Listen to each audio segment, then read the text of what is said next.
Amigos, ciudadanos de Zamora, conocedores del valle de la ciudad de Zamora, ¿se habrán enterado ustedes acaso que en la ciudad de Zamora existía un río hermoso, imponente y dominante? ¿Se habrán enterado ustedes de que comparaban a la ciudad de Zamora con la otra Venecia?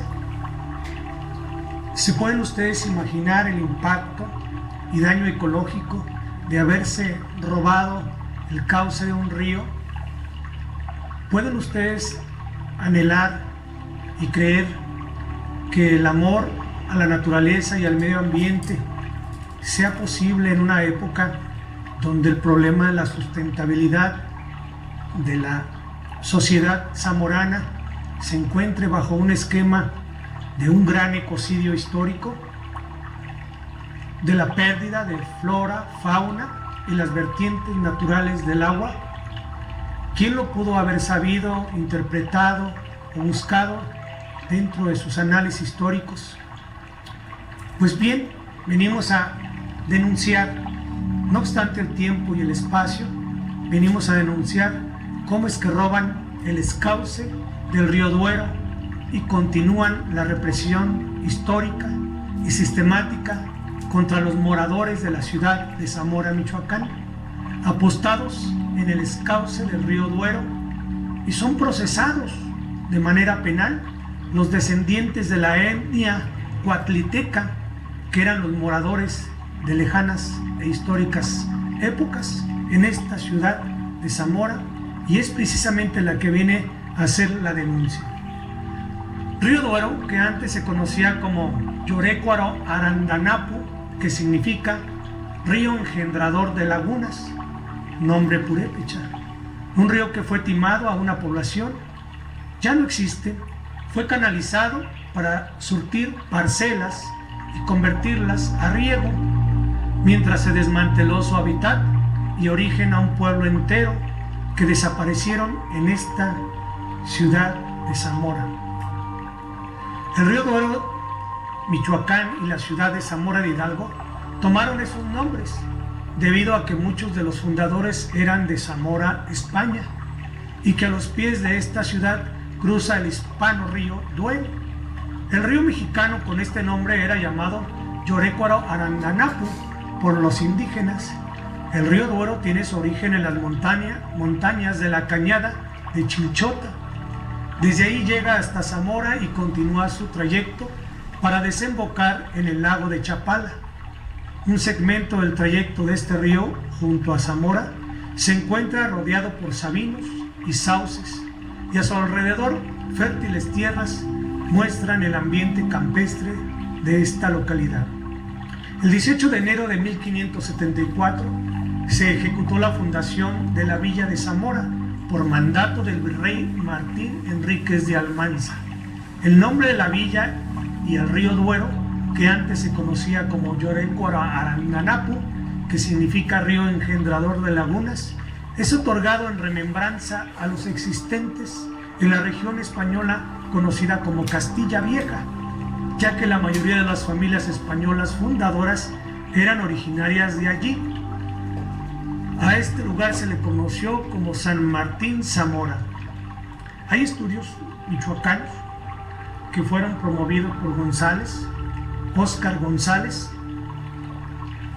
Así también se habla de la dinamitación del retén de la desembocadura del lago en el río Santiago y la desviación del escauce del río Duero en esta época, que era una desecación para la ciénaga de Chapala, lo que significó la supresión de alrededor del 25% de su superficie acuífera. Las fluctuaciones del nivel de las aguas del lago se mantenían elevado, quedando al descubierto las partes más altas del territorio ocupado. Sin embargo, aunque reducida notablemente en capacidad, el lago de Chapala mantiene su carácter de vaso regulador hasta la actualidad. El paisaje prehispánico de la ciénaga de Chapala.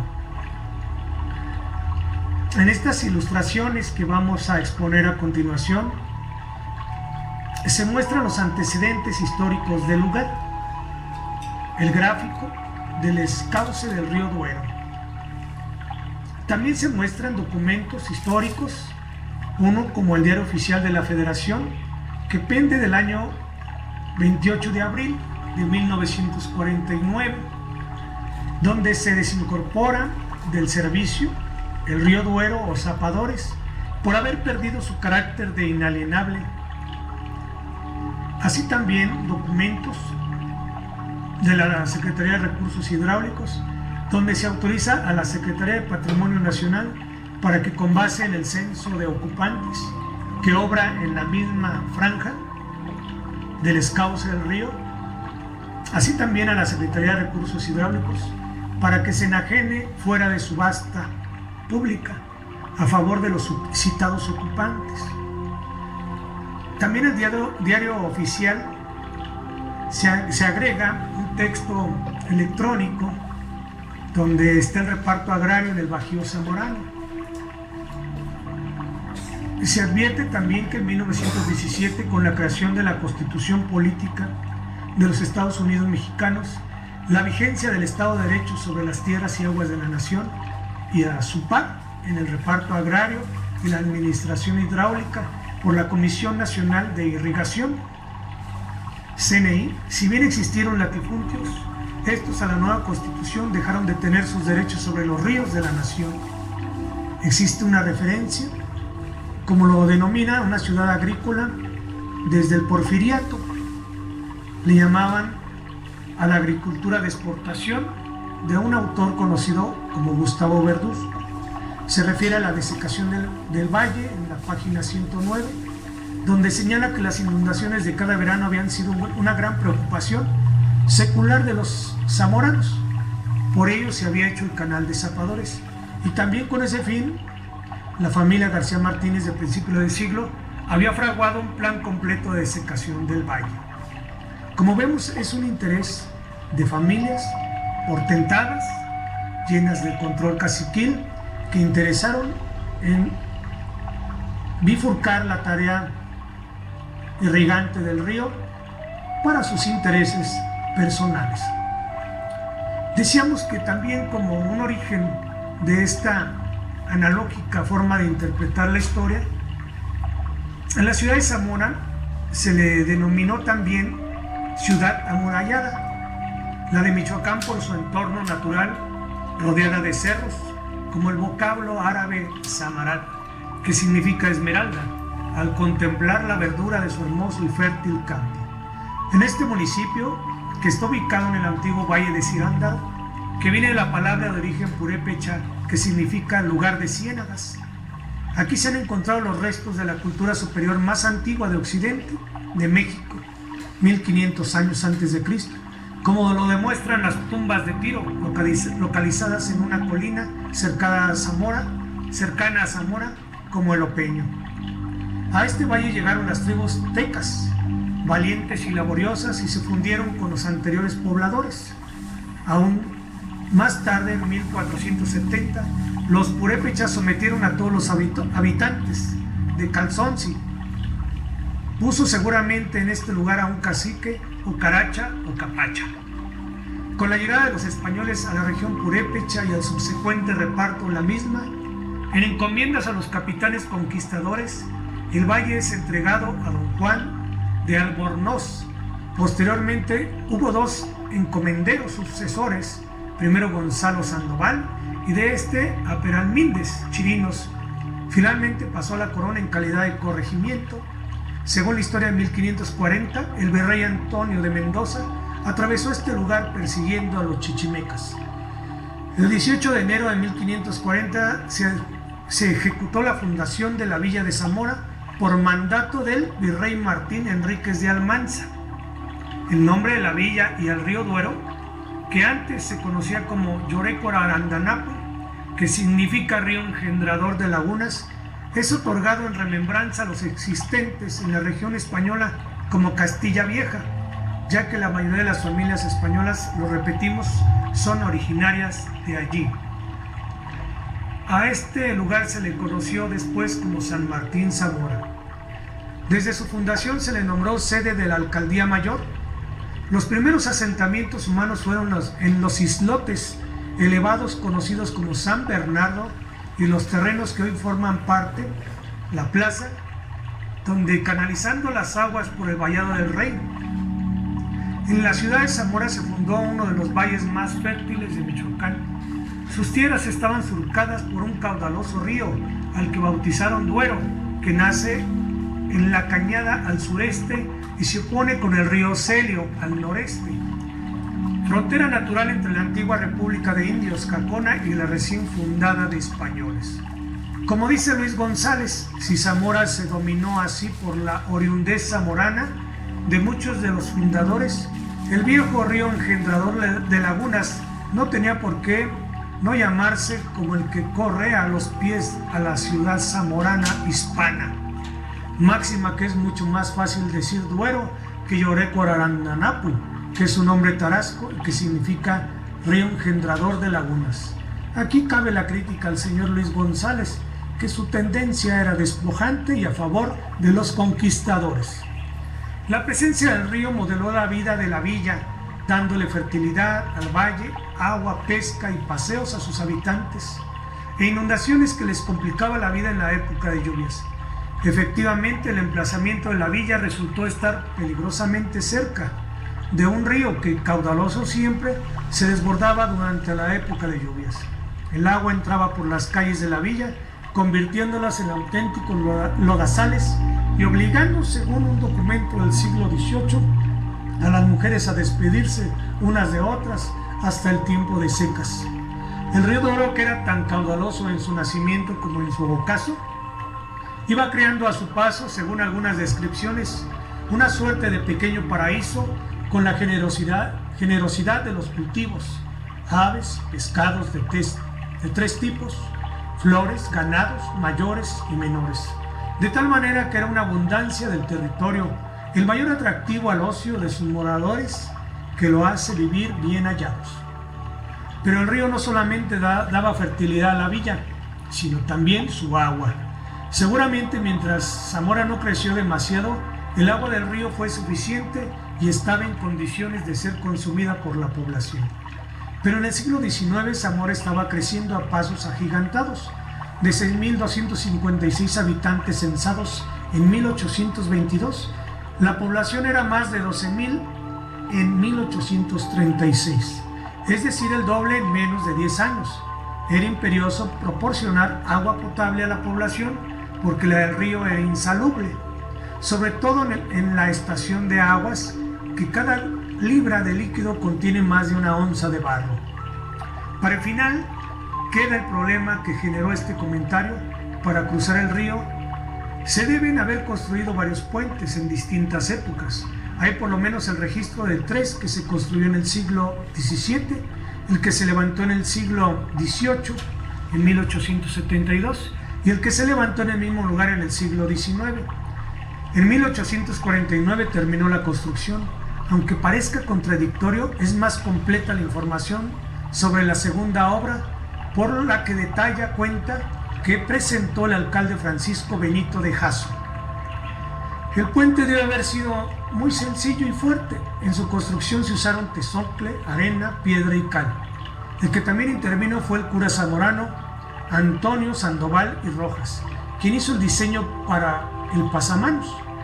Esto debe haber sido la construcción que le dio el nombre a Madero, que era conocida como la calle del puente, que sale para el río de los Tecos, y que luego comenzó a conocerse como la calle del Puente Nuevo. Nuevamente hacen mención del barrio de los Tecos, como singular presencia de los cuatlitecos, no debemos olvidarlo. Poco más de 50 años más tarde, la ciudad ya había emprendido de nuevo la construcción de otro puente.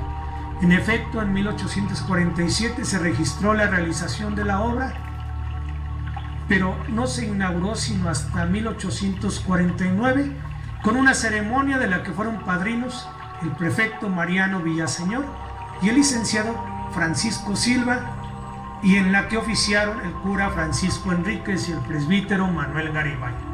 La obra fue financiada por el ayuntamiento y tenía más pretensiones constructivas y estilísticas, según se puede observar en algunas fotografías de archivo. En sus extremos tenía 4 pilastras de muy buena altura, aproximadamente unas 4 metros, rematadas cada una en un jarrón. Pero al fin del río llegó también al final del puente.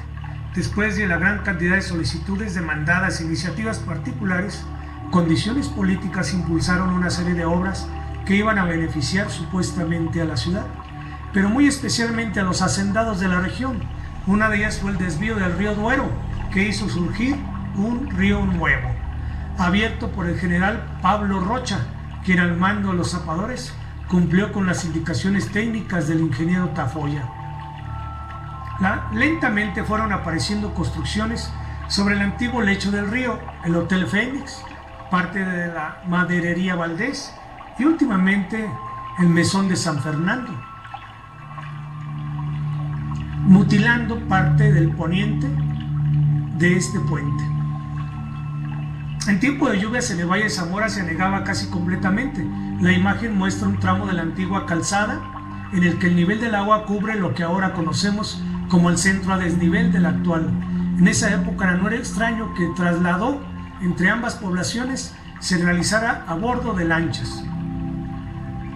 Sobre la ictiofauna y la desaparición de especies existen libros muy bien fundamentados en el Colegio de Michoacán. Uno denominan al cambio de identidades carismáticas o de culto, que también reducieron la unidad indígena y fueron imponiendo nuevos controles sociales y desarticulando los creados en afectación directa a los indígenas moradores de este río, básicamente.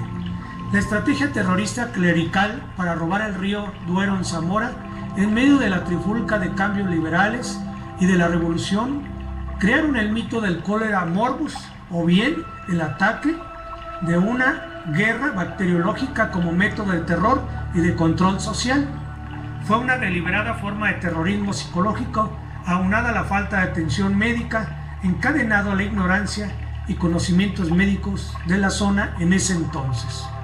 Relatan que de igual manera las acciones modernizantes de los empresarios que proyectaron la desecación de parte de este lago, de este río, no se restringieron al porfiriato, al contrario, ellas sirvieron de telón de fondo para que el Estado emergido después de 1910 retomara en sus manos el impulso y la promoción de tal proyecto, fungiendo como administrador primero y como agente económico después, haciendo que el distrito de riego correspondiente a esa zona fuera uno de los elementos estratégicos para el capital y para el reclutamiento de una base social de sustentación regida por políticas clientelares y caciquiles.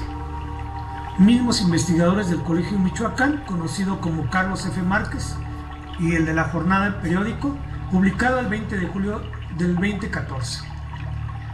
El historiador Luis González y González definió Zamora como coto clerical, y es que la Iglesia Católica logró integrar a la región desde la diócesis local con la idea de crear un estado independiente a Michoacán que se sustrajera al liberalismo del siglo XIX.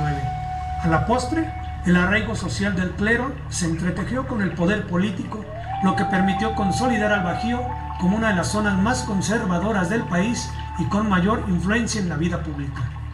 Diversos investigadores del Colegio Michoacán han analizado la correlación de fuerzas entre la Iglesia de Zamora y sectores importantes como el económico y político. Jesús Tapia Santamaría, en su estudio sobre el culto a la Purísima, un mito de fundación, da cuenta de la tentativa separatista del clero.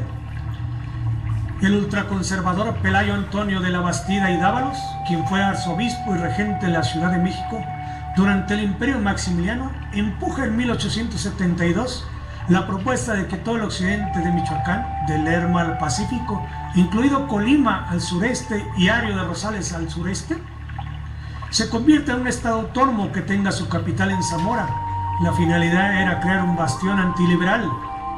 El historiador Jesús Tapia refiere que las actas de adhesión de todos los municipios que se habían formado por el nuevo estado fueron presentadas al Congreso de la Unión en 1889.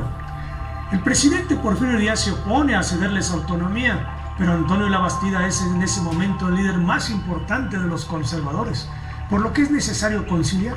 Así que el mandatario le mandó al obispo un regalito, que según el padre Cuevas fue un báculo de carey y plata dorada. Además ordenó cambiar el cauce del río Duero para que Zamora no sufriera inundaciones.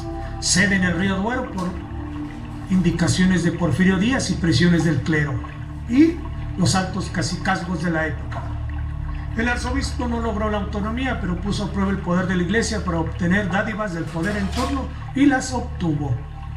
La diócesis de Zamora emprende entonces una estrategia distinta para afianzar su poder en la región, el que habrían de esculpir el rostro de la sociedad zamorana. Se lanza en una cruzada educativa con la creación de un seminario y apertura de diversas escuelas, e incluso en zonas alejadas de la cabecera municipal.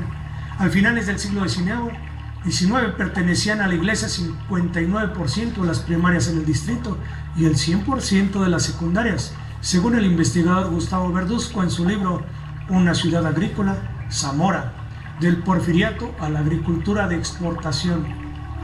A través de la educación, el clero estrechó sus vínculos con los más importantes linajes del Bajío. Por las familias más ricas era una muestra del estatus tener algún pariente sacerdote o monja. La retribución llegaba a la iglesia en forma de valiosos diezmos y jugosas aportaciones económicas para sus instituciones educativas. A principios del siglo XX, el clero zamorano, con sus influencias europeas, era considerado el predominante en México. Además, la diócesis contaba con un poderoso seminario que para mitad de la centuria ya había dado 15 obispos. Zamora se presentaba como el centro neurálgico para la Iglesia Católica en el país, por lo que el momento era idóneo para volver a la arena política.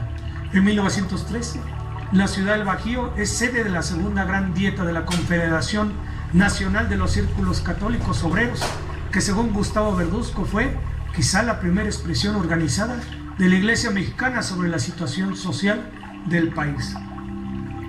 La guerra cristera también dejó su rastro en el Bajío michoacano. Por ejemplo, en la catedral del estilo neogótico se ha dejado intacto un muro en el que se aprecian perforaciones de bala que recuerdan a los católicos que en ese lugar los cristeros fusilaban como adversarios. Vicente Leñero publicó en la revista La Universidad un relato de cómo viajó a Zamora para conocer a su tío Alejandro, quien fue parte del ejército cristero. Sin embargo, su encuentro sirvió para verificar las decadencias del viejo clero intelectual que representaban los hermanos Gabriel y Alfonso Méndez Plancarte, pues su pariente encarnaba los intereses empresariales de una nueva clase clerical. Después, en 1939, comienzan en Michoacán los trabajos de conformación del Partido Acción Nacional en la entidad, y para el caso de Zamora es precisamente Epifanio Jiménez Igartúa, uno de los organizadores de la Gran Dieta de 1913, junto con Epifanio Verduzco, el encargado de reclutar militantes para el nuevo instituto político. La investigadora Rosana Almada puntualiza en su libro El vestido azul de la sultana que todos los fundadores del panismo zamorano formaban parte de Acción Católica y del Movimiento Familiar Cristiano, organizaciones a las que, según los panistas, pertenecía toda gente de Zamora. Parafraseando a Luis González y González, Zamora es actuante, una suerte de coto político clerical, cuyas relaciones de colaboración y complicidad no son nuevas, pero sí han alcanzado los niveles soñados hace más de un siglo. El fundador de los Legionarios de Cristo, Marcial Maciel, tenía vía franca a los espacios íntimos de la presidencia durante el gobierno panista de Vicente Fox, ya que era confesor de su esposa Marta Sagún, también zamorana. La obra de Marcial Maciel como tío y pariente y familiar de Marta Sagún queda ahí reflejada.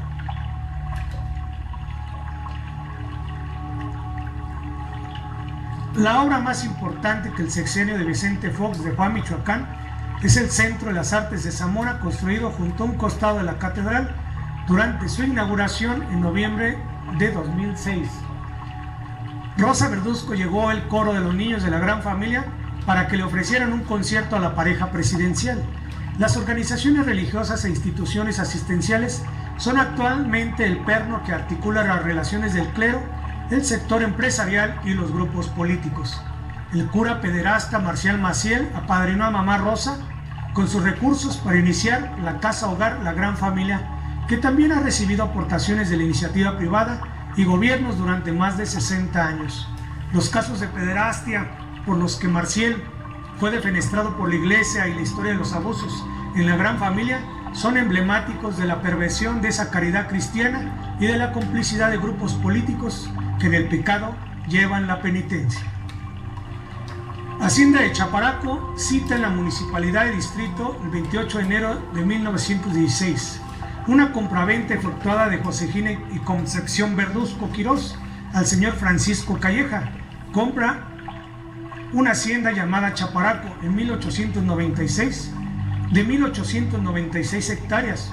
Sus linderos son en el norte tierras de San Juan, Rancho La Beatilla y Hacienda de Santiaguillo de García, al oriente Tierras Blancas, al sur Rancho La Plata y terrenos de San Juan, Los Pozos y Tamandarillo. Destaca que no existe Hacienda del Refugio como predio, ni señala el Platanal como predio o ejido ni terreno, tampoco reconoce San José La Lima ni La Lima. Este predio también se destaca que no tiene nombre, solamente colindancias, sin precisar medida alguna de dichas colindancias. Es un cuerpo o figura sin geometría, sin delimitaciones precisas, que más bien se refiere a una venta de engaño, puesto que se vendió en un periodo de convulsiones políticas propias de la Revolución, donde las instituciones fueron derrocadas por el ejércitos populares que dieron origen a un nuevo gobierno y nuevo ordenamiento constitucional hasta un año posterior. Es menester observar que se vendió un predio que ocupaba el río Viejo o río Duero y que fue esta desocupación propiciada por el canal de Zapadores. En otras palabras, esta compraventa se refiere a la venta del río y su predio correspondiente. Luego entonces, al año siguiente, las tierras y aguas pasaron a formar parte de la nación y esta escritura terminó siendo una simulación sin sustento. Atentamente, Jaime Arizaga Sánchez, bajo el proceso penal 777 diagonal 2013 en el juzgado segundo de lo penal, Zamora, Michoacán, en contra de Jaime Arizaga Sánchez y otros querellantes del ayuntamiento que también contribuyeron a su perjuicio, que es el ayuntamiento de Zamora, para facilitarles al particular sus derechos falsos bajo documentos falsos.